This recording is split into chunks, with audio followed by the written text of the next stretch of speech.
Brussels has threatened to ban UK airlines from flying to Europe unless Boris Johnson surrenders to the bloc's demands for post-Brexit fishing rights and common standards. With the Brexit trade talks on the brink of collapse, the European Commission today published a series of unilateral contingency measures to maintain air and road transport links between the UK and EU in the event of a no-deal. Bureaucrats hope to convince Boris Johnson to offer significant concessions in the wrangling over the future relationship by demanding he mirrors the bloc's draconian rules as the price for allowing British planes and lorries to operate in the bloc with a trade deal. The Commission has gone further than its demands in the trade negotiations and is insisting the UK agrees regulations equivalent to the EU's in order to take part in a no-deal scheme. British officials dismissed the bloc's proposals, insisting Downing Street will soon set out its own plans. A government spokesman said, "This kind of statement from the EU is expected." They set out a similar proposition in September 2019. Quote,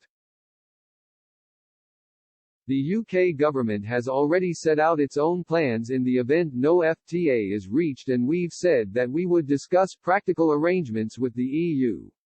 The EU's contingency measures were only set out this morning and we will look at the details closely."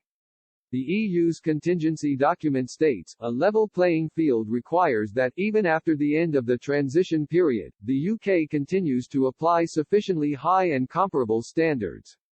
The EU is also demanding status quo access to Britain's fishing waters for European vessels to prevent violent clashes between trawlermen and coastguards.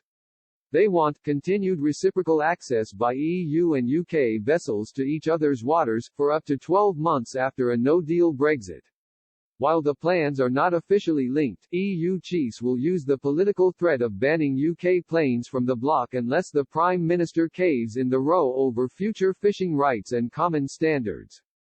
The government spokesman added, "Whether we leave the transition period on Canada or Australia-style arrangements, we will take back control of our waters. We would never accept arrangements and access to UK fishing waters and which are incompatible with our future status as an independent coastal state." Brussels published the documents ahead of what could be the final 2 days of trade negotiations between UK and EU officials.